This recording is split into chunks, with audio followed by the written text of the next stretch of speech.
rap-ish. I ain't even broke a sweat, homie, this practice. Pondering my next move, staring at my track list. Hope I ain't missing my window. Praying like a Baptist, Seattle's own. Tired of this Game of Thrones. They made a list of the best rappers, and guess who wasn't on? While the disrespect continues, I'm steady packing these venues. Guess if you ain't at the table, you on the menu. And I'm that spitter, baby. They don't want you to see, but everybody's out to Capitol Hill's rocking with me. Boys smoke the trays and ponder getting their life together. I'm comfortable with my role, so I'm like, whatever.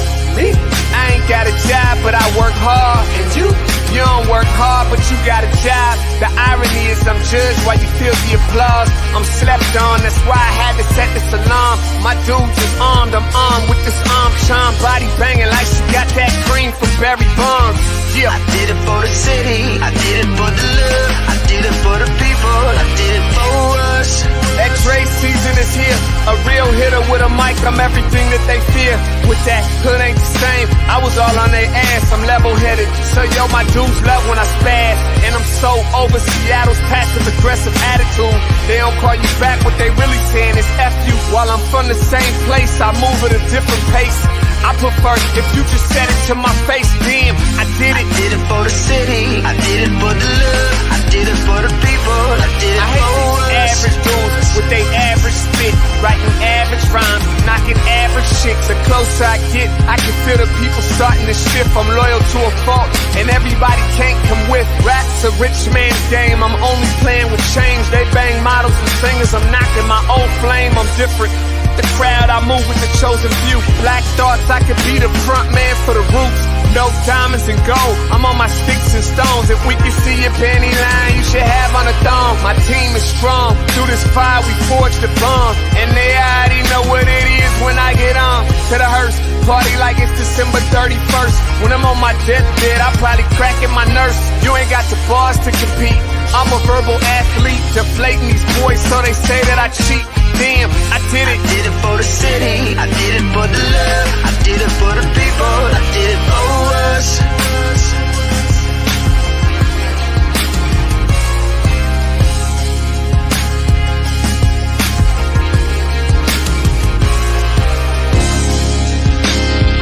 Yeah. I should probably start by apologizing for the long wait, man. You know, I know I be tripping. But I'm not just a rapper, I'm an artist. And, you know, my creative process is a little bit different than most. Nonetheless, I want to welcome everybody out to the Dre's Experience. I got TCF in the building. My whole camp's here with me. I got the band in here laying this cool-ass vibe. And I'm Seattle's own. Let's get into it. I say to you, community, let's take up space. We weren't supposed to make it through the vast Atlantic or back to the door of no return. So shine like the gold in our skin and the first porch light ever lit. 'Cause we lit and we stay lit. It is with love that everything we touch is ablaze with brilliance. We made jazz and had the blues so hard we're still nodding our heads, but this time we sampled What a Wonderful World. What a way to escape the pain and revel in joy. To the Marsha P. Johnsons who woke up our pride. To the Jimi Hendrix who burned his guitar.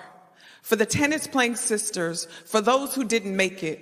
And I promise not to fake it. We still want our 40 acres, a mule, and reparations. To the barbers and stylists who still carry on tradition. For the laughter through the tough times, the dead and the living that we hold sacred. To be a people who built empires out of sticks and stones and turned the names they called us into songs. We are still here.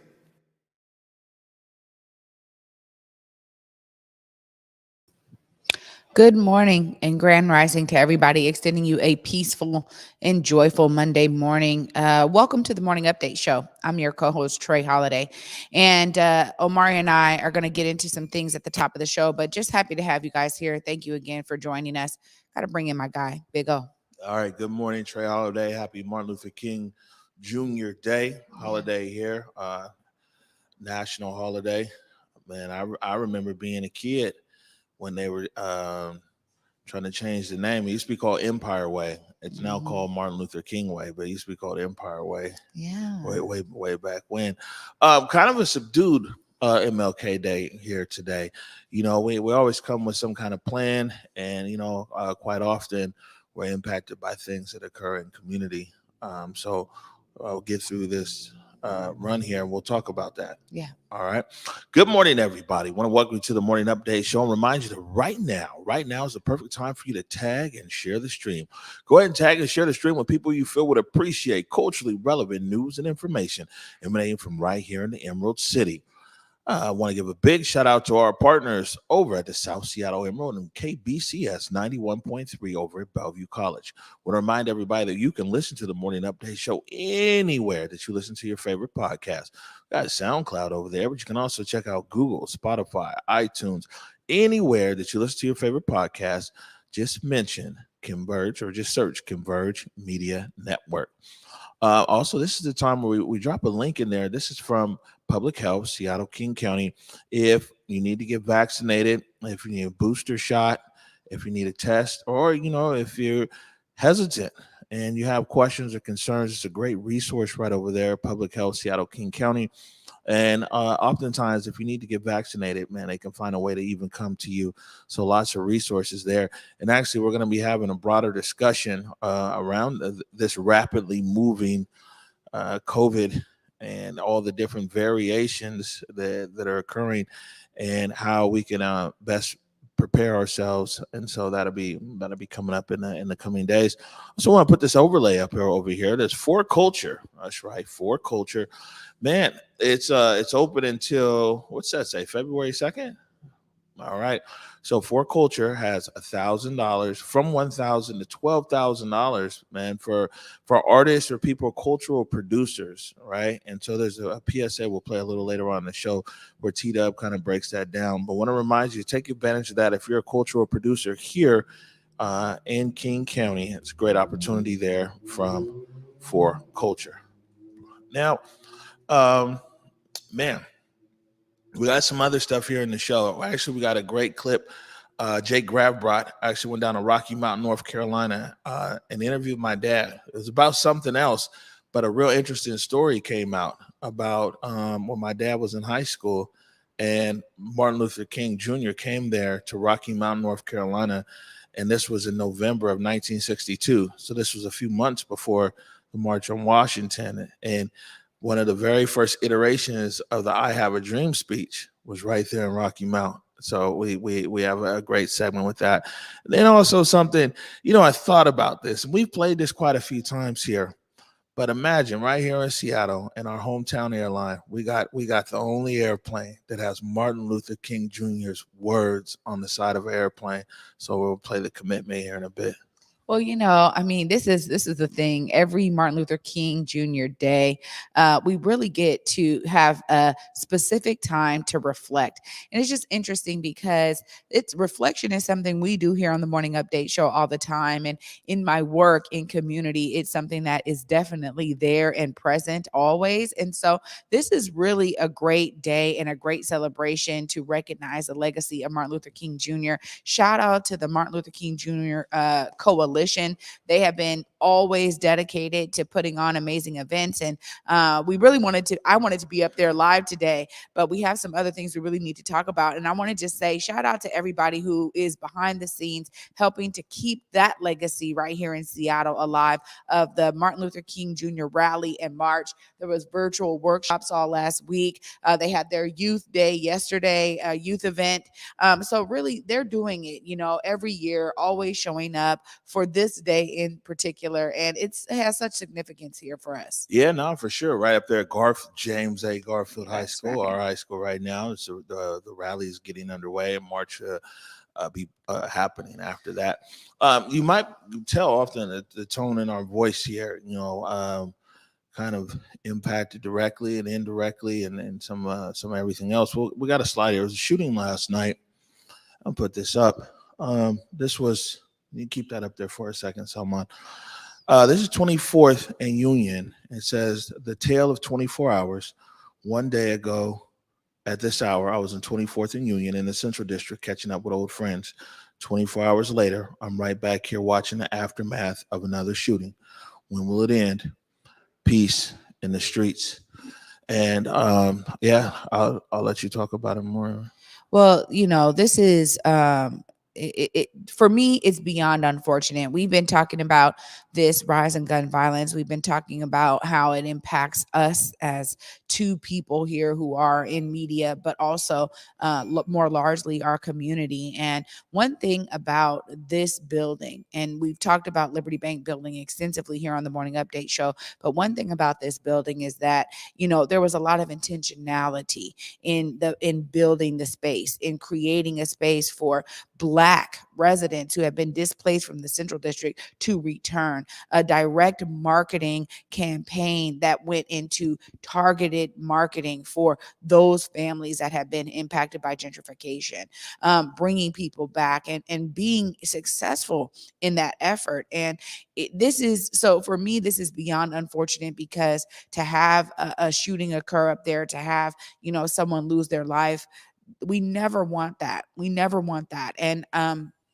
gotta say, one of the things in being behind the scenes of all that, the effort that really went into like making this building even happen the way it did, is that we have to be intentional also about treating our community. There's a lot of healing that needs to be done, a lot of trauma that people are still facing on an everyday basis. And there is a multitude of ways to deal with that. But those resources and the connections, when we talk about Washington Therapy Fund being very specific about free therapy for Black people, this is something that is necessary in our community. And when I see something like this, it just reminds me once again of how those discussions have been happening behind the scenes, y'all. And so definitely impacted today, but thankful that I was able to go down there last night, spread some positive energy as much as I could, talk to one of the officers on the scene.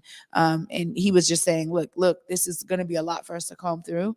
And he knew that they were not going to be done until this morning. Yeah, so it's lots of I think that we both have lots of family, friends in that general vicinity, or either in that building and everything else. And so when the shooting occurred, yesterday, I went over there to the Liberty Bank building. I actually bumped into Chief Diaz over there. A pretty big crime scene, everything else. And yeah, we can't. Yeah, it's a lot, and it's of course there's the victim. Someone lost their life there, and you got what is 108, 115 units over there in the Liberty Bank building, and it's just weird because this company's name is Converge, and there's so many different things that converge right here. Like me personally, I worked on the marketing on that building. People who live, in that building.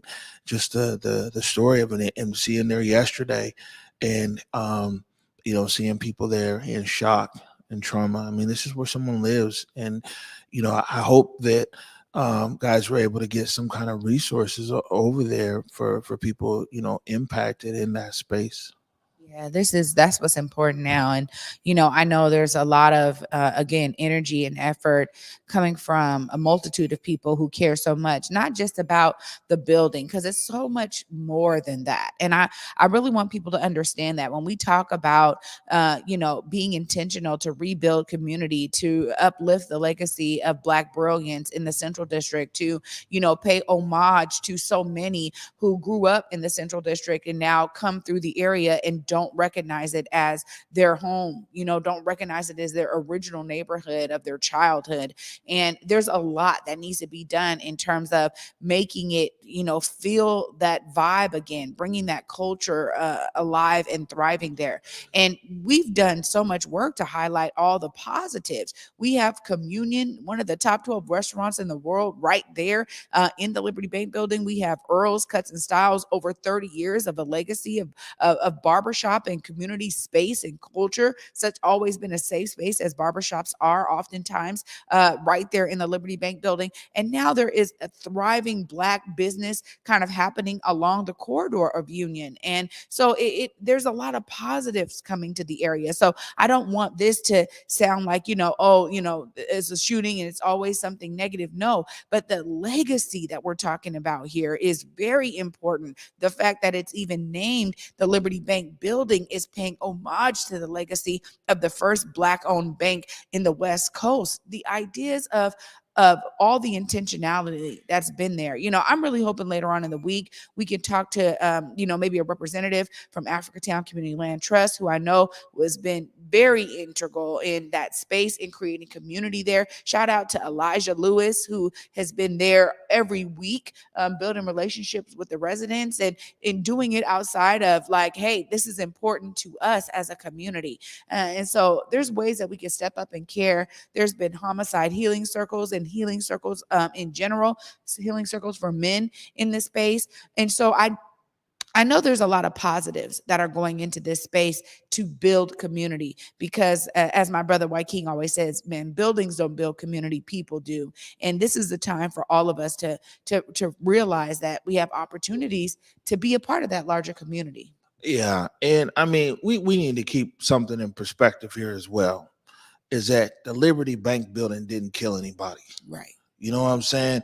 And sometimes this is what I'm saying is it's unfortunate, this epidemic of violence, not only here in Seattle, but across America. But, being Black, sometimes you carry the whole burden. That building didn't kill nobody.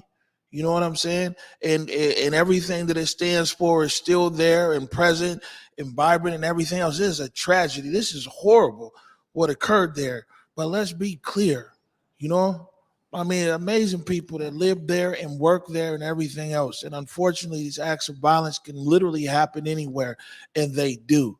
Man, is there a cloud right now over? Of course, you know what I'm saying? But yeah,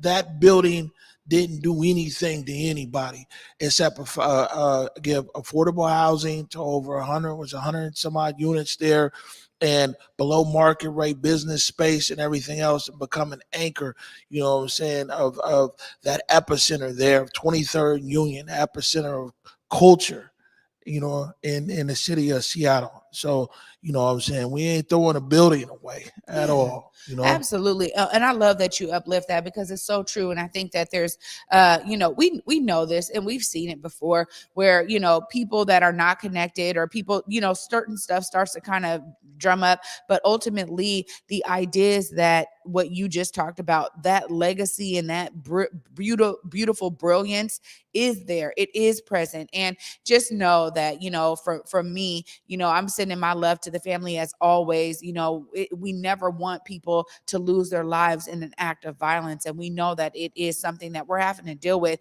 I mean, we're talking about this pandemic, these acts of violence, the way that they affect our community is something we've been dealing with for generations. And so I also want to extend my heartfelt, love really to the family of the victim and anybody else who was involved, because honestly, this is a tragedy, as you said, and we never want anybody to lose their lives in this regard. And so, I always want to make sure that point is clear here too, that from me, it's important that family understands that we over here at Converge, we take these things on very differently. Yeah. It's interesting, because one of the critiques of the journalist class here in Seattle is that, must not be a real journalist because I get emotional around these stories and everything else, the impact. And, something to the journalist class is like, one, y'all just ain't connected to no communities. You know what I'm saying? It's real. Or I'm not going to say you're not connected to no communities, but the communities that you're connected to aren't suffering the kind of trauma that the community that I'm connected to does. you know? And so it's like, oh, Omari, it gets so emotional. It's this and that and everything else. I'll say two things to that, Trey Holiday, is because I care. But before anything else, so for one, before anything else, before this conversion, anything else, I'm a member of my community, right? That will always come first before this show to anything else. Secondly, we own this shit, so we can do what we want. So just because you sitting over there working for some stiff, you know what I'm saying, you's a worker bee. We own this over here. And our Black Media Matters, we're going to express ourselves any way that we want to. So you go back to your worker bee kingdom over there, and we're going to do our thing the way that we want to do it for our people. Yeah, come on, man. Hold on. First of all, let me make this very clear, okay? Let me just say something, because that right there is a tipper of the marker here. That is exactly why people appreciate independent media. Period, point blank. The fact that we do get to actually share our truth with you all is a part of all of the reason why I'm even here. Omari could be somewhere else in some stiff organization. I could be somewhere else in some stiff organization. Let's be real. We have talent to do that. But because we care, we show that care. And because, as Omari said, this is owned by Black media. This is what the point is it something different. It actually gives you the real. We don't come over here. I definitely don't come over here to be a stiff. People want to call me a journalist. I say all the time, I am a media personality, because I told Omari, I'm not going to be able to always separate myself from these issues, and neither is he. He does it with journalistic integrity, for sure. He wants to find both sides of the story, try to keep things balanced as much as possible. But we also are, as people, affected by these stories. And I'm here as Trey Holiday because I am a member of the community. I am still plugged into community. I always will be. Doesn't matter what I'm doing in my life. This community helped to raise me, is a part of my existence, and always will be. And so the idea is that, you want to talk about, what are we supposed to do? Replicate what's being done on white stations and replicate what white-owned media is doing? Absolutely not. We are doing what we do because it is our integrity, but it's also our authenticity, which is why people actually tune into this. So I'm not looking to replicate none of those other outlets. I'm not either. And like I said, for all these guys that got their critique, why don't you go own something? You know what I'm saying? Let's start there. Once you start there and then see what kind of community you can uplift and some of everything else. But I don't want to get too far afield. I will say this is I think that we'll be continuing this conversation here about the Liberty Bank building. We had some headlines here this morning, but we've passed the time for that. So, but we'll follow up here on the Liberty Bank building, and definitely a lot of love to the victim's family over there. Also to the people who live in the Liberty Bank building and work in the Liberty Bank building, and even on that whole intersection over there on 23rd and Union, man, just take a second to uplift you. You know what I'm saying? We ain't forgot about you either. Absolutely. And that was the last thing I wanted to say was, sending my love to all the residents of Liberty Bank building, whether you knew this resident or victim or not. The idea is that it's probably some energy there. We want to just send you guys love and light. And folks know, I was texting folks last night, people that I know up in the building. So I'm just sending love to all of you guys, man. We are here with you guys, and we definitely want to make sure you guys are feeling some peace in the midst of this kind of tragedy and this energy. All right. So what we're going to do here is we're going to take a break. When we come back, like I said, this was real interesting. My dad actually takes us into the time machine back to 1962. It was 17 years old, where he saw Dr. King. It was a speech there in Rocky Mount, North Carolina. You're watching the Morning Update Show. Hey guys, Besa Gordon here, and before heading to Belize, Trey Holiday and I had to make sure we linked up with our good friends over at Market Street Shoes to, of course, grab a few things for the trip. From bags to socks, shoes, sunglasses, earrings, and more. Before going on any trip, make sure you stop at Market Street Shoes. Trust me, you'll find just what you need to make your trip not only enjoyable, but fashionable.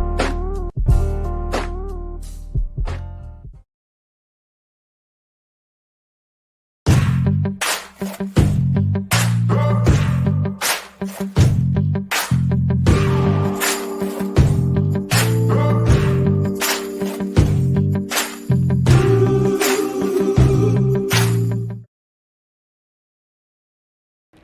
y'all, T-Dub here, letting you know about another art funding opportunity. For Culture Recovery funding for individuals is available now, and here's what you need to know to apply. Are you a cultural producer who has been impacted by the pandemic? If you answered yes, but what is a cultural producer? Well, you are a cultural producer if your work, paid or unpaid, is dedicated to creating cultural experiences in any discipline or at any stage of your career. Some examples include exhibit designers, museums educations, archivists, restoration professionals, curators, history researchers, artists, of course, and more.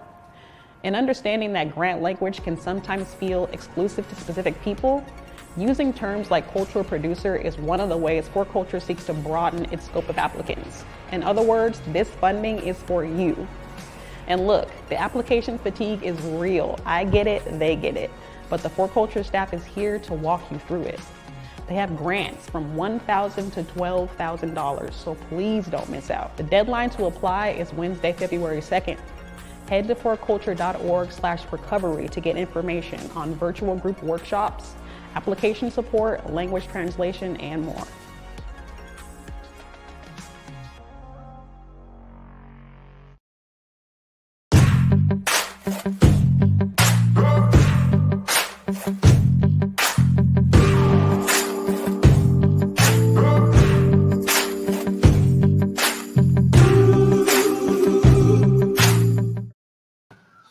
All right, welcome back to the Morning Update Show. Reminder there, Clapback Culture every Thursday at 7 p.m. Man, it's getting it too. Yeah, no, it's getting it. And I love being able to have our touch points with Mike Davis and Julia Jesse, because honestly, they're diving into some stuff. I just love that show, the way it's shaped up. Yeah. It was stuff like we couldn't even breach all the time here. So they really dive in. I wish I could be on Clapback Culture. You know what I'm saying? I'm going to talk to them. All right, so we got a segment here. I thought what we do is interesting for Martin Luther King Day here. And this was kind of accidental. Jake Grabrot flew down to Rocky Mount, North Carolina. There's a historical segment that we're working on, and my dad was part of something historical here in Seattle. And so Jake flew down there and did an interview with my dad about that. But then near the end of the conversation, they were just talking about other stuff.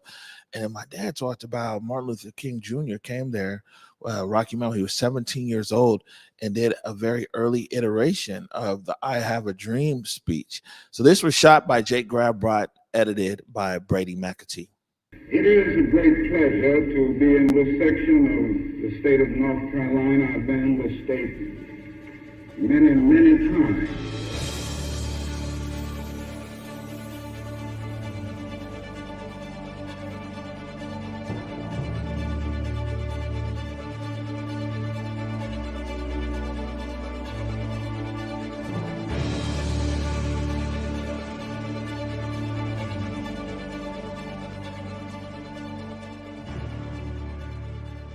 I got a chance to see their faces, what they looked like. I watched my classmates who were transformed right there in front of them as I found myself. But most of all, I had to hold my father down. He was so excited because the freedom Dr. King talked about, he saw in Europe, but he had to go back, and he knew that once he came back, he would be behind the cotton curtain again. And so he had to change that. But then again, he saw a flash of the new hope and the new dream.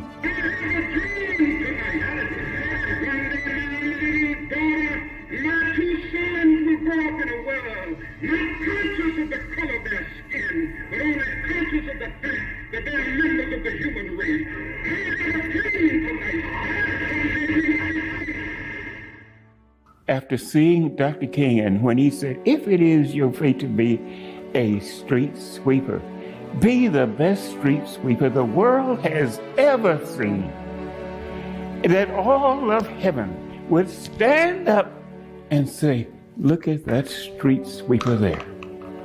And so that particular part of that speech stuck with me so hard that I could be anything, whatever I be, but be the very best that you can be.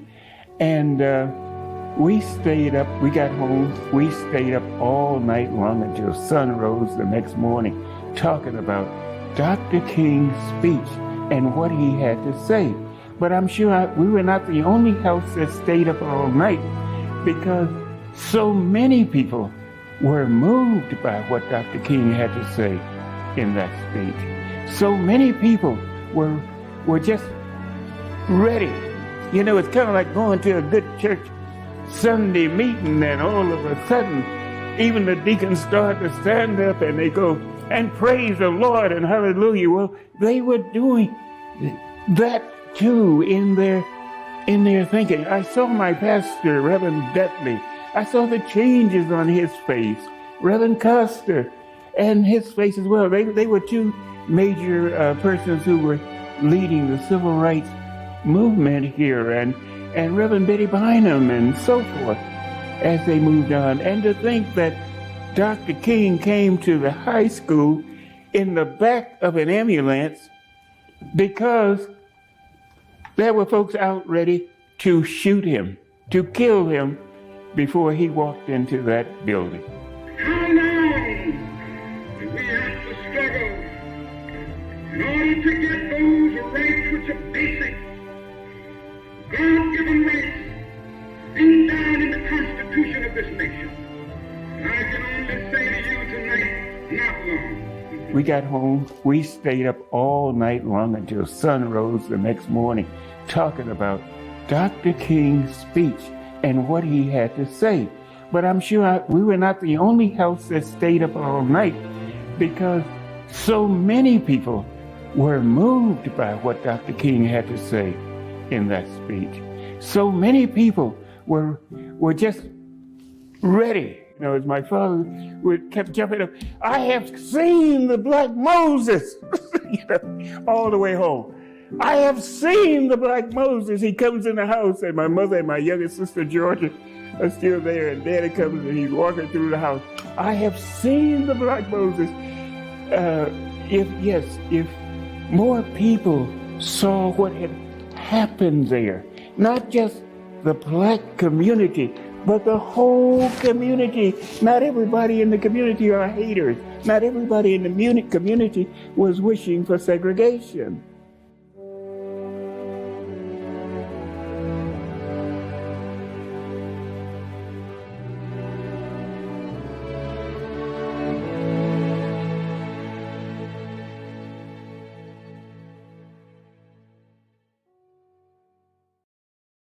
Wow. Oh my goodness. Oh my goodness. Your father always so inspiring. And I love hearing the stories of our past, man. Shout out to Jake and Brady. It looks fantastic, you guys, but really shout out to your father for sharing something that I now get to take with me and embrace it in all of these other stories I have of that time. You know, the civil rights movement was strong, alive, and well. And to hear from your father's perspective and talking about his father being so excited and all of these Black families probably staying up all night, for those who got to see this, it really paints such a beautiful picture of how our community has always been steeped in resilience. And shout out to Dr. King, man, and his legacy on this amazing Martin Luther King Day. Wow. Man, yeah, a few things there. Again, yeah, great job, Jake Gravbrot. There was one person I knew I could dispatch. I said, man, we gotta get this interview with my dad. And it was like, do we hire a crew down in Raleigh, and go to my dad's house? It's like, nah, we gotta send a big fella. And they're both photographers, and so that's a whole nother story there. And Brady McAtee, of course, on the edit. Old man, you looking good. Come off a stroke 4 months ago. You know what I'm saying? The old man is looking good. And these are these are these stories, man, that you hear. But imagine, Rocky Mount's a small town, right? Right there on I-95 or 95 and 64 meet in North Carolina. But in the smallest towns of the big cities across America, Dr. Martin Luther King Jr. just inspired so many people.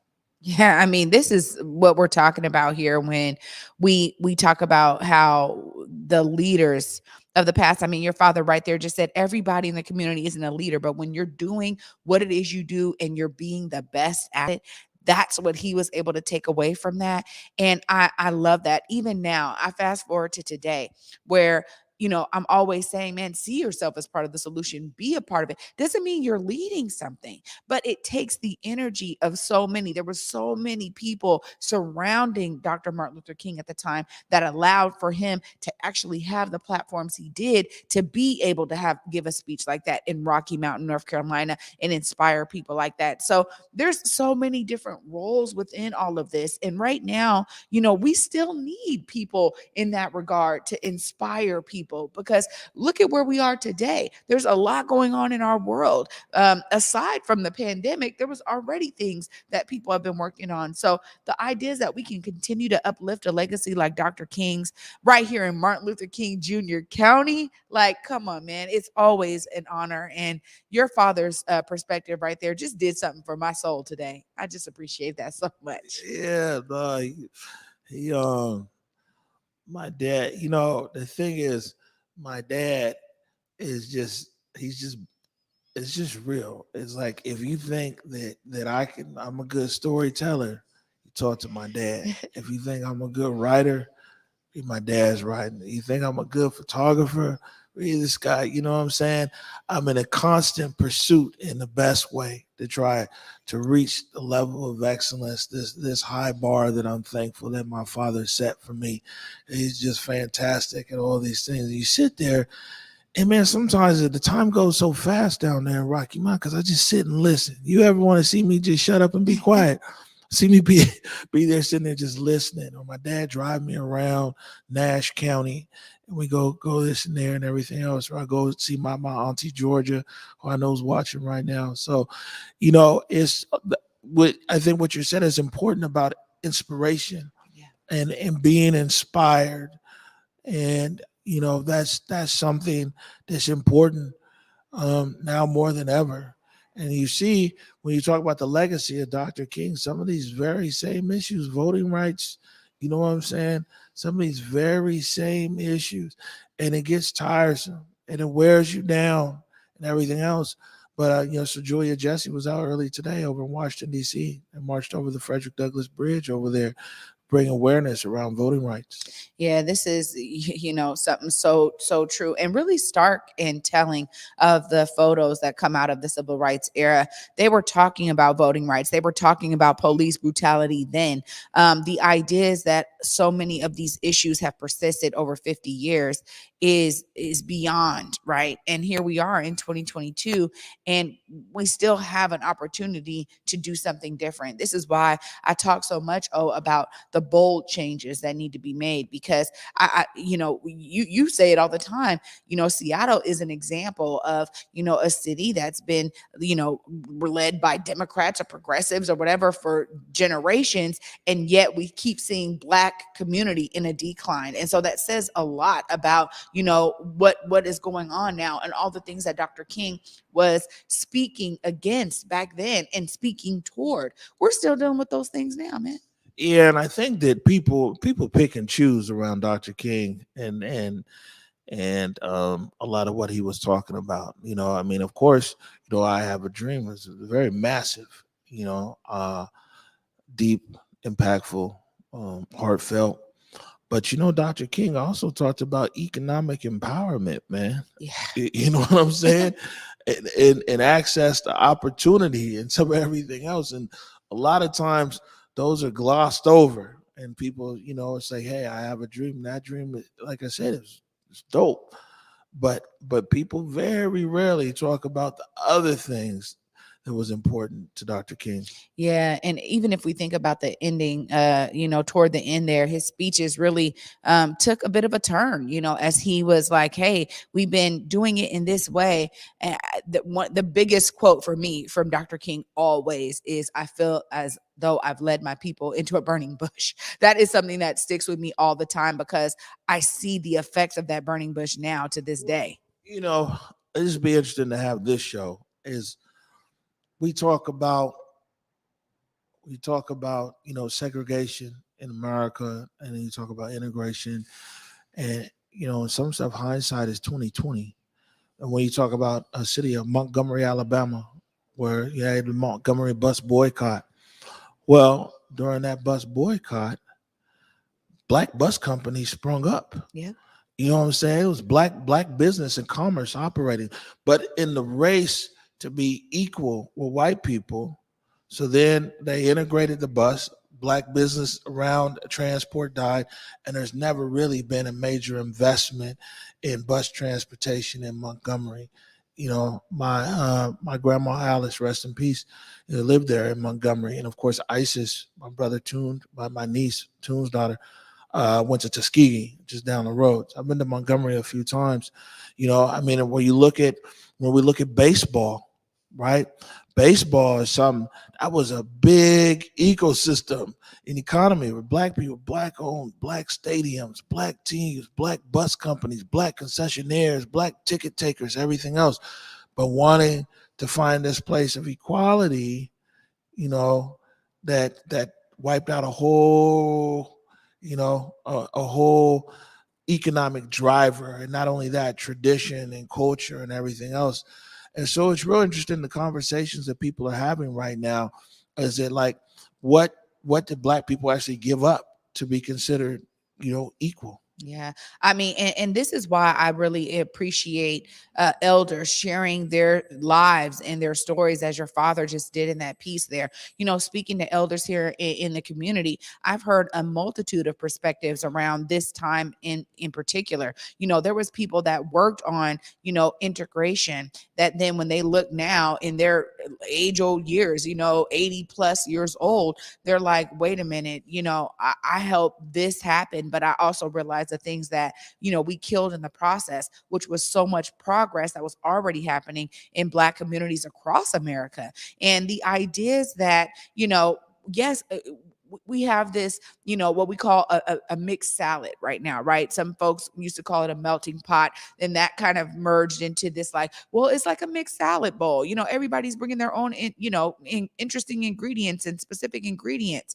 But the thing is that in that mixed salad, certain things get washed away. And I think we can see it as, economic drivers in an example like baseball, and in what you were just talking about with transportation. Those are two major examples of what it is. But to hear from people that were actually working towards integration, they realize now that it wasn't about equality. And I think that's why the term equity began to rise, because it's not about being equal to another culture or whatever. It's actually about everybody being able to share in the prosperity that America is, and that it's not going to be skewed in any ways that it has been since its inception. And it takes a lot to get to that place, because it took a lot for us to get here. So understanding that is key to this. But you're right. Oh, there's some things that got washed away in that process. Yeah, no, for sure. And I think it's important that it's an important discussion to have when we talk about these things. I mean, even look at our neighborhood. Look at the Central District. I mean, it was kind of racist policies that they kept everybody in the Central District. There's redlining, but it was a thriving. Everything was there. Yeah, and it was owned by the community. Now nothing is owned by the community. People are spread out. I did want to acknowledge something here. It's a conversation happening in the comments. I can't follow everything. I just looked down real quick as to why Black media matters, and why we say that Black media matters. And sometimes you just got to use these analogies. It's almost like if you were to flip it and there's a row of houses and one house is on fire, all the houses matter, of course, but that's the one that's on fire, right? And I mean, the best thing is for people who know converse. This is why the city loves us, and people from all kinds of background, perspective of everything else. We're not anti anybody, just pro us. You know, there's a difference when you're pro. You know, your message is not anti anybody. People come on here, all kinds of people come on here, and everything else of all kinds of backgrounds. But Black media matters, and the best thing for sure, though, I can tell you this: in the city of Seattle, this municipality right here, these 88 square miles, not only does Black media matter, but Black media delivers. Let me say this here too. You're absolutely right here, and this is the thing. There's not enough concentration of a narrative that focuses on the particular lived experience of the Black community. The fact that there was a void in that, the fact that we have a lot of white writers who are trying to talk about the Black experience, not just in media, not just in major media, but all throughout TV, movies, film, everything. A lot of the Black experience has historically come from a white male perspective. That is a problem. Okay. The fact that this country is built on white male perspectives in almost every sector, every industry, you can name it. We saw it in our history books. We saw it in the ways that they talked about different sectors, the economy, whatever else. We have seen a white male paradigm happen in this country. This is documented at this point, so it's not my opinion. This isn't just my opinion. This is me as a Black woman sharing that my experience has never actually fully been evolved and been able to be showcased because it has had this veil of white narrative. Now, when Omari said, look, he was going to do Converge Media, he realized there was a void. He realized there was a void, and the people that were with him at the time said, you know what? Oh, you're right. This is something that we need to be doing. We need to be specific about telling your stories, telling the people from your community stories, making sure people understand what's happening in community, making sure people understand how you are receiving the major news that's happening out there. All of this is markers of what makes Converge unique and special. And as Omari said, Black media has been delivering because there is an intentionality behind the way that we share our perspectives, our truth, our authenticity. We're super vulnerable up here when we're on the camera. I'm telling you my real life. I'm talking about my sons. I'm talking about how this violence affects me when I go to Liberty Bank Building last night and I come home and I have a 2-hour discussion with my sons. Like, y'all don't see that. Y'all don't understand that all of this is us sharing our true selves here, which is why it matters, because historically they have never cared enough to give us the spotlight so that we could do these kinds of stories. So absolutely, so we taking it. Absolutely, we got to take it. So we taking it. Also, I would say this, is that Converge was never created or launched for mainstream. Converge was launched to be able to serve Seattle's Black community and anybody else who might benefit beyond that, because, you know, a lot of important news doesn't really have any kind of color to it, you know, but that's who we're targeting over there, and that's who we're talking to, and that's who we're accountable to, is to our community, to our neighbors, our friends, our aunties, Big Mama and them, and everything else. Let's see here. We're gonna take a real quick break, and we'll end this in a high note over here. You know, real proud of the people over at Alaska Airlines, and this was our very first time ever coming in contact with Alaska. This was April of last year when they unveiled this all-Black plane that had Black faces on it and had a quote from Martin Luther King Jr. on the side. We'll be right back. You're watching Morning Update Show. In the depths of Belize, the travelers come across the waters, harvesting with their hands, learning of resilience rooted deep in the lands, culture thriving like a fire ablaze, sizzling with a pop and a chop, sharing its ways. Knowledge simmers and grinds into the hearts and minds, cutting away from the surface stories and colonial lies, boiling it down, breaking its shell as the truth pours out and gets plated collectively with love. transformed into bowls, feeding the soul. Garifuna, alive and strong at Palmetto Grove.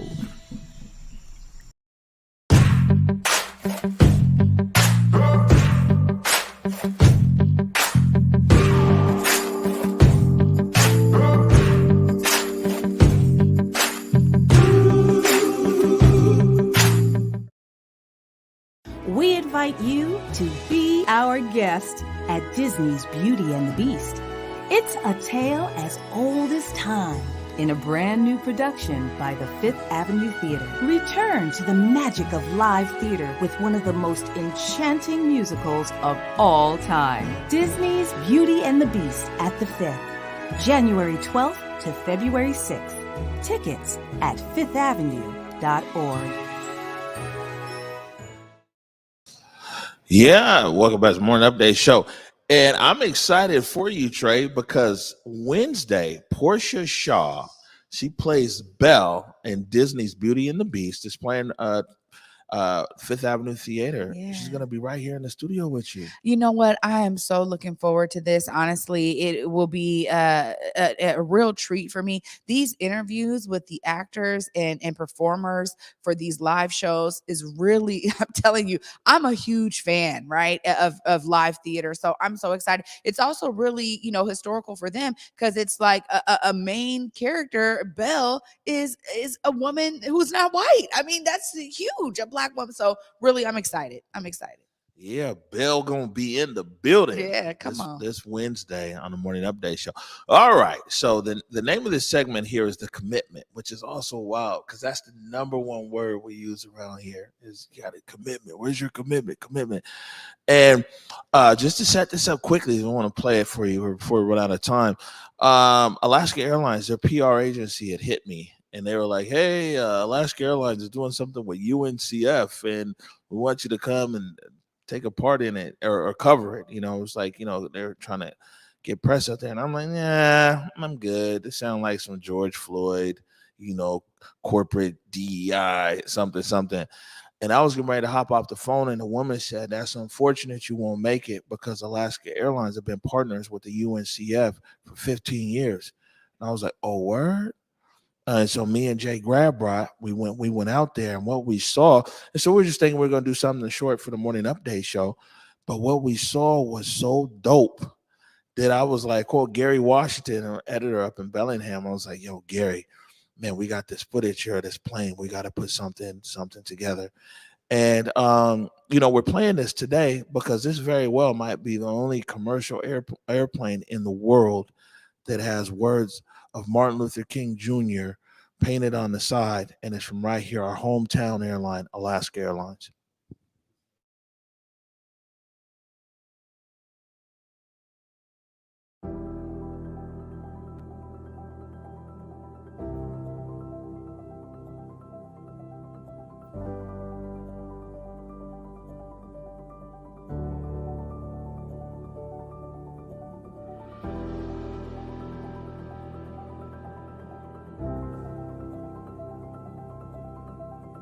My first thought was, oh my God, I'm on this plane. This is so big, so revolutionary. No other airline has ever done this before, so this is really the coolest thing in the whole wide world. My dad is one of the people that works with the diversity, equity, and inclusion team here at Alaska Airlines, and so they asked those that had children that wanted to be on the plane to submit some things, and here I am. I'm so excited. These images, yes, it's us, but it's also every other Black child in America. And that's kind of the point of why the images are kind of vague. It's everybody. I think that if this had not come to fruition, I think that many people wouldn't have known that UNCF and Alaska have had a partnership for so long as well, for 15 years. And yeah, I think this kind of just brings it all out and makes it really obvious. I don't know if anyone saw this, how could you not know at that point? It's right there. I always knew Alaska was a great company, was going to do the right thing, but I never dreamed we'd get to this point. It is absolutely gorgeous. The message it's sending out to our kids and to the world, and what it reflects on Alaska Airlines. I've always been so proud of this company, and they keep finding ways to make me prouder and prouder. When you see this airplane and what it represents, it's absolutely amazing. And so it kind of gives you a little bit of goosebumps about what we're doing for the future generation. And so this is just an airplane that really represents that partnership that we've had with them for quite a long time and continued partnership going forward as well. I've been with Alaska Airlines since June 17th of 1991, and to work for a company that has this prestigious aircraft that I'm standing in front of today, what an honor.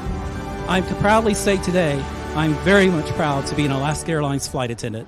We've donated to the UNCF, which is the organization to help prosper young minorities, black children, in their education so they could strive in their communities and give back to their communities. We're the only airline with such a beautiful aircraft. As always at Alaska Airlines, we're the first to strive to the top. I think they're making a statement across the world. This plane is going to be a big attention getter, as you can see. We knew when we first started off that there was one quote that we were going to do. Ended up being two, so there's one on each side. Originally, it was just working with the Dr. King quote, so I was trying to use some civil rights era inspiration going into it, and that led to the overall style that we sort of finalized on. It's an incredible feeling. I'm not even sure what it means yet, and I don't think I'm going to fully grasp it or understand it until I see it in the sky, and I see it at airports. Seeing a plane that is, one, painted black, but also has black faces painted on it, is something that's crazy. It's striking. It looks totally different than every other plane you see on the tarmac, so I think it's going to be a really unique thing to see. A lot of people ask me the story of this journey, how we got here with this airplane. Well, we unleashed the creativity of our people, our employees, and our wonderful marketing team that's here. And we said, go create something that will always be a symbol of our commitment and what we're all about at Alaska and our values that will be with us for at least 10 years. And this is what they came up with. Isn't it pretty incredible?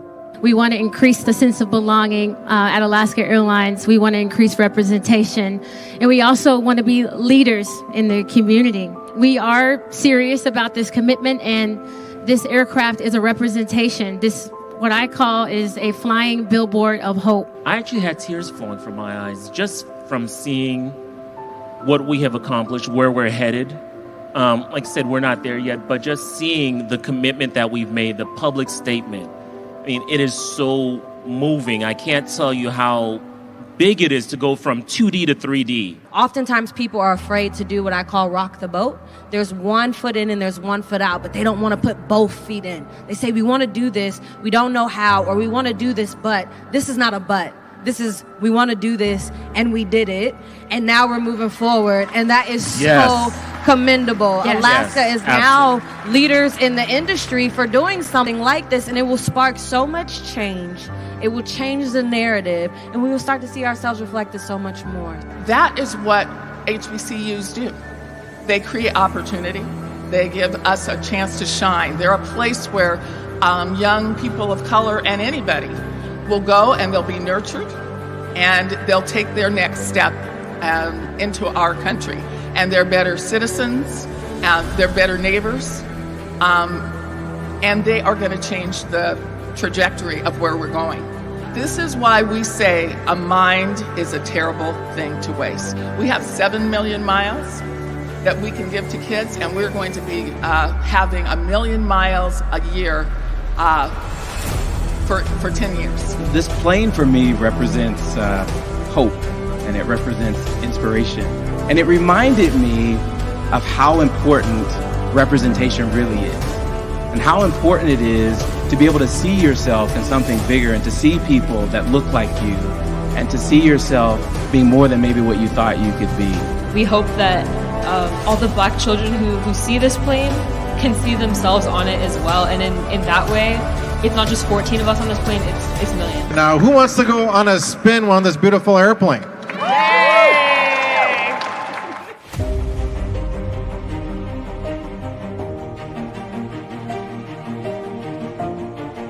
I want to kind of highlight, we have some special guests on board. So first of all, we have Jim Wiley.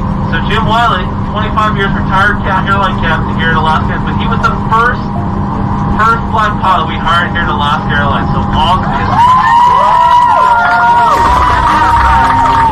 Bring him out of retirement, I'm going to have a fun ride. with us and fly with us, of course. So.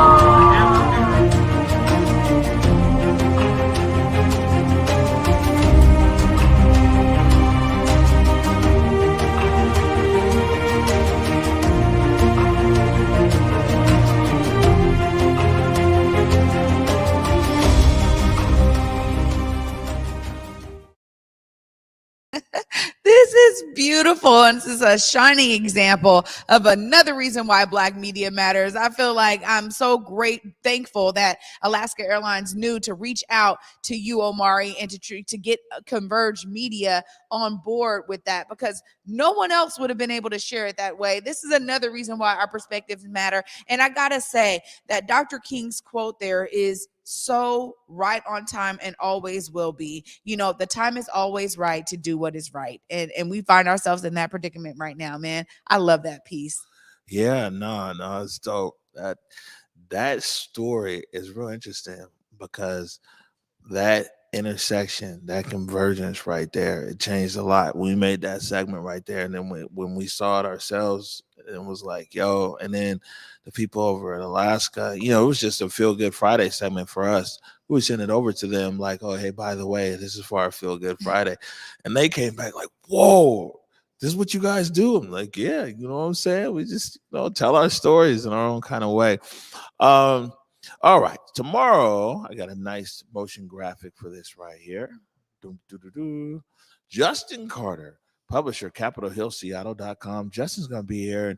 And, you know, Justin also, of course, covers everything there in the Central District and Capitol Hill and D3. So I'm sure we'll be talking to him about the unfortunate events that occurred there yesterday, but also headlines from around the Hill. And, you know, it's just always good to talk to Justin, see what's happening.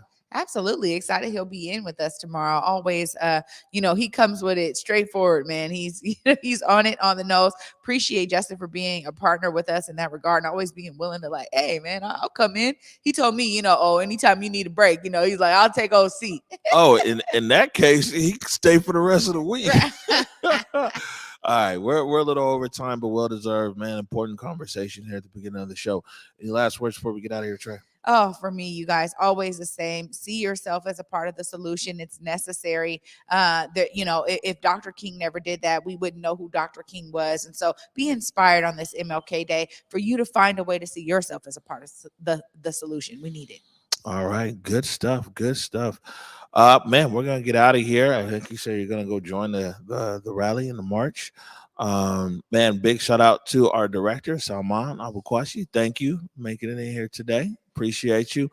And on that note, I want to remind everybody, go forward in your purpose, go forward in your humanity.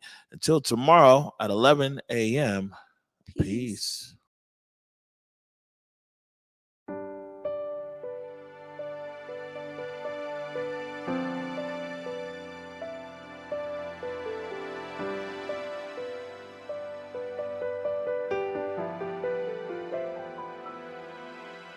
What do I see through a lens of fear?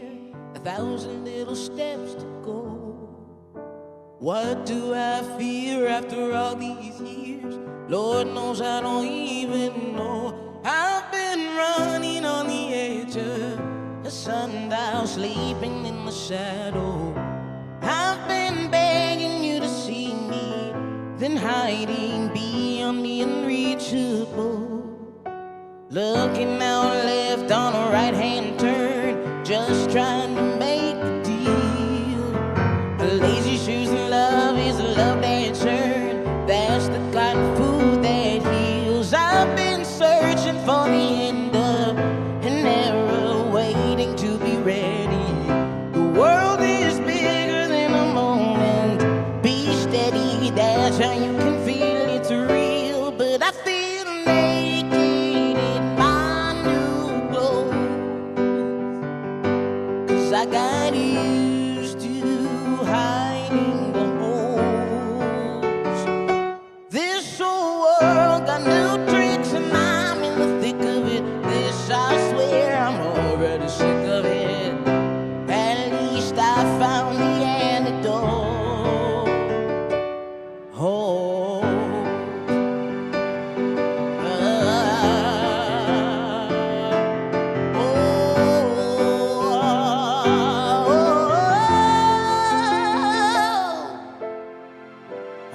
know no one is a shadow. I know no one is a shadow. I know no one is a shadow. I know no one is a shadow. I know no one is a shadow. I know no one is a shadow. I know no one is a shadow. I know no one is a shadow.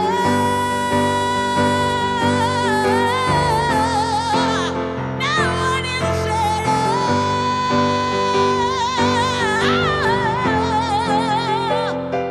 But I feel naked in my new clothes. 'Cause I got you.